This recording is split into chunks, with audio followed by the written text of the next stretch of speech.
In a secluded, dense forest, where trees twisted and tangled overhead, lived a clever young boy named Sovath.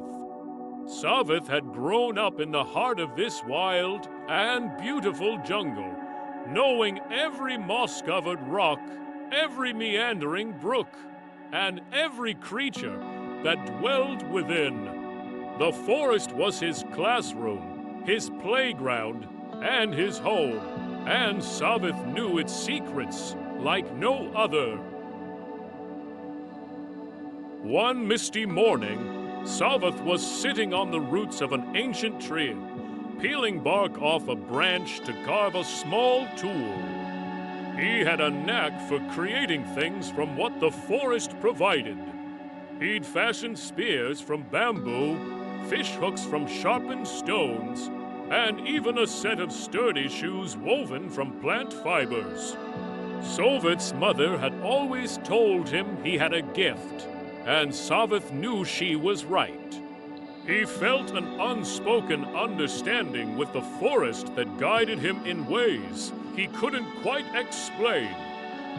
Sovath's mother had gone to the nearest village, a journey of nearly 2 days, to barter for supplies. That left Sovath to look after himself, and their little hut nestled between towering trees. But he didn't mind. Being alone meant he could roam further and explore the secrets he'd only glimpsed before. As he wandered, Sovath heard a strange rustling from the bush.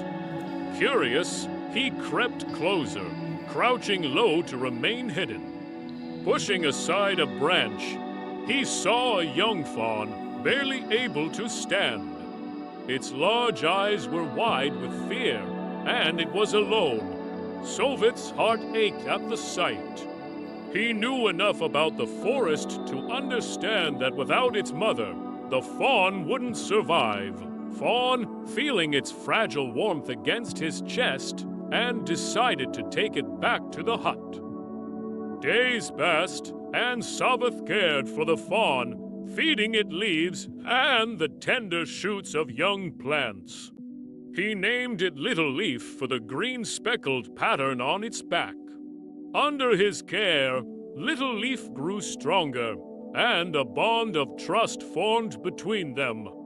Sovath knew he couldn't keep it forever, but for now, they were family. One day, while exploring deeper into the forest than he'd ever gone before, Sovath stumbled upon something strange. At first, he thought it was a rock, but as he got closer, he realized it was an old stone statue covered in vines and moss. The statue was of a woman with her arms stretched towards the sky, her face serene and wise. Sovath felt a chill run down his spine. He'd heard tales of ancient spirits that lived in the forest, and the statue seemed like a guardian watching over this hidden part of the woods. As he examined the statue, he noticed a glint in the ground nearby. Brushing aside leaves and dirt, Sovath uncovered a small, golden amulet shaped like a bird mid-flight. It was beautifully crafted and seemed strangely familiar, though he couldn't remember seeing anything like it before. Pocketing the amulet, he hurried back home, intending to show it to his mother when she returned. That night, Sovath had strange dreams. In them, the statue's face was alive, and it whispered to him in a voice as ancient as the forest itself. "Sovath," it murmured, "you carry the amulet of the forest guardian. With it comes